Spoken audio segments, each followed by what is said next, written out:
Greetings and welcome to Back in the Day. This is part 3 of our series, Hard Times, the Great Depression in America. In this episode, we examine the effect of the Depression on those living on farms and in rural areas. In some ways, rural and small-town Americans had some advantages over the city dwellers. Those who lived on farms could produce much of their own food, and those living in smaller communities were in a better position to barter for the things they needed.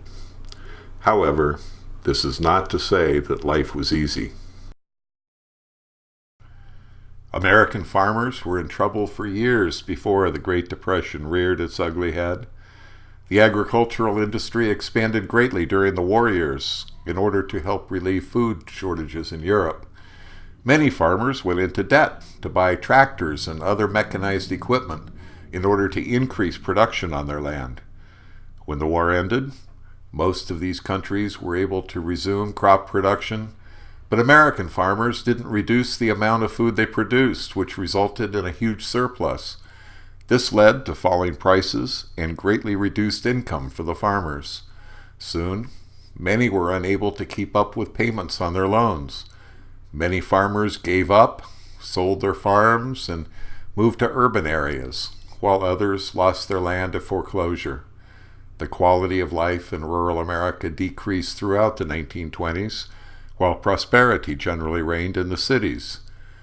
With crop prices still dropping and poverty taking root in many rural areas, hard times arrived on the farm long before the Great Depression era even began.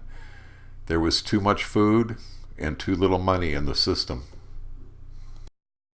As America moved into the 30s, the situation changed from very bad to catastrophic. The price of wheat fell to as low as 8 cents a bushel. It then cost more to grow the crop than what the grain would bring at market.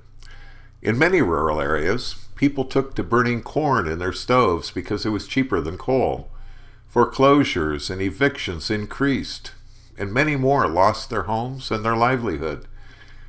However, considering all this, farm people had some advantages those in the cities did not. It was easier to live off the land than trying to survive in an inner-city concrete jungle.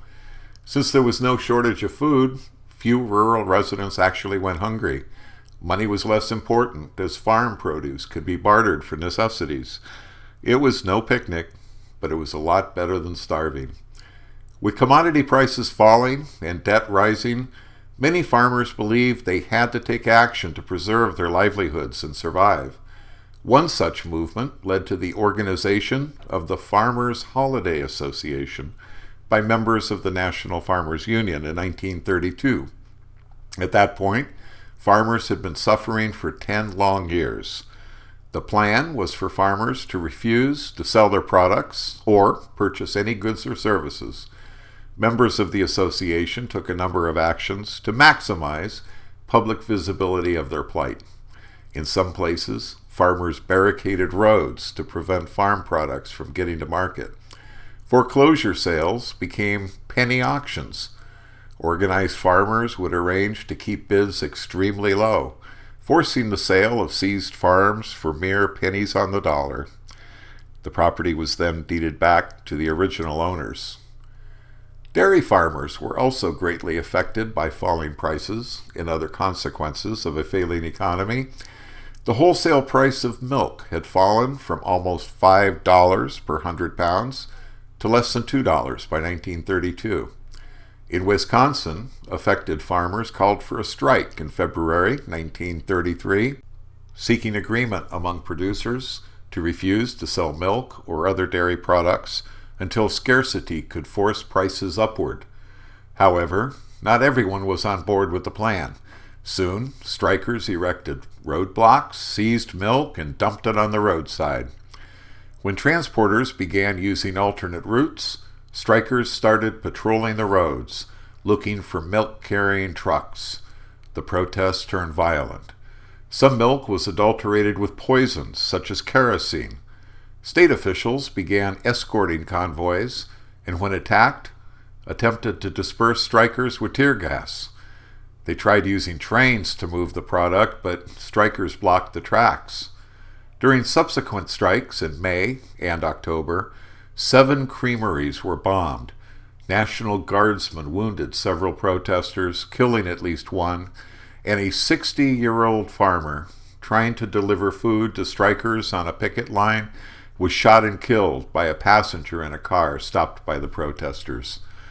The violence subsided, but the memory of its impact was lasting. Soon after Roosevelt's inauguration, he directed the Congress to establish a number of new federal agencies to deal with the economy.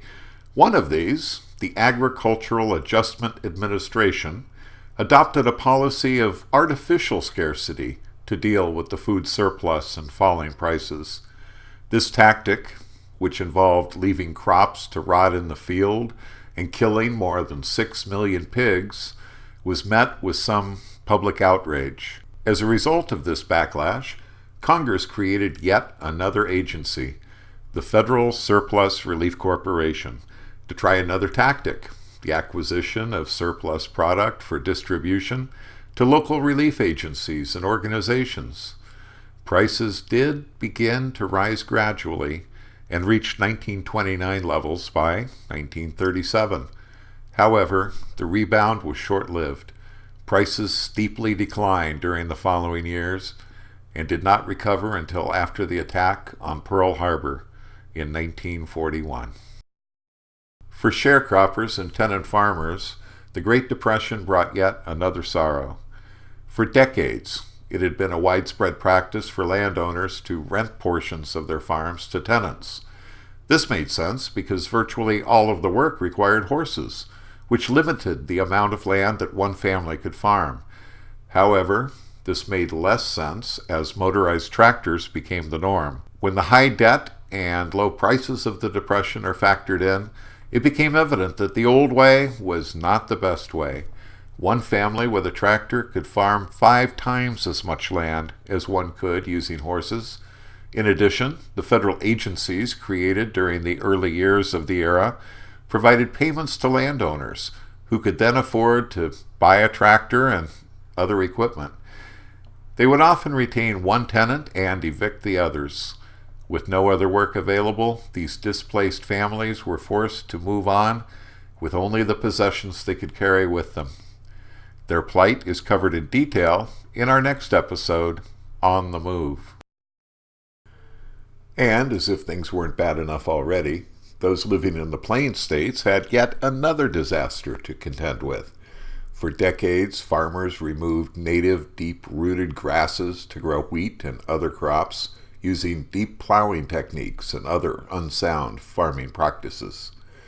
In an effort to maximize crop yield, these same fields were planted season after season, leaving no time to restore the nutrients in the soil.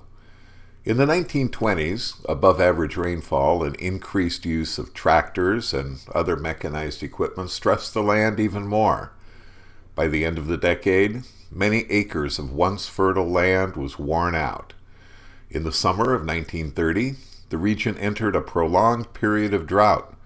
Dry weather caused crops to fail, and with nothing to hold moisture, the topsoil turned to sand and dust.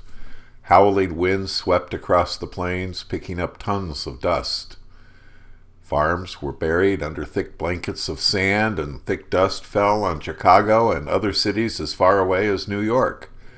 On the 14th of April, 1935, a vicious swarm of more than 20 storms roared across the region, reducing visibility in many areas to just a few feet.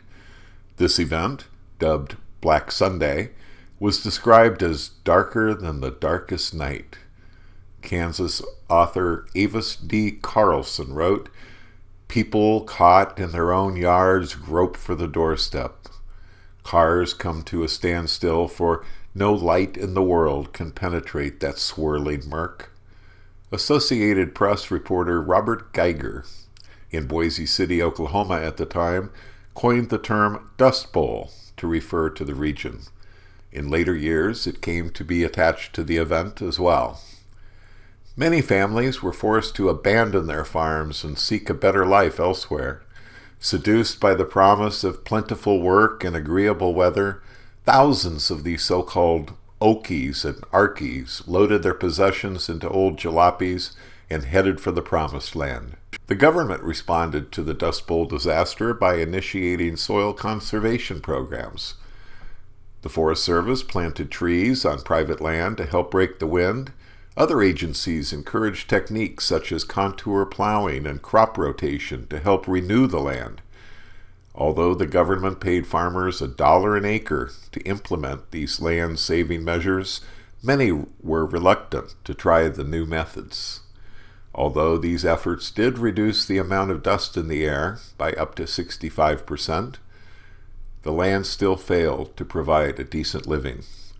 The drought continued until rains returned to the area in 1940.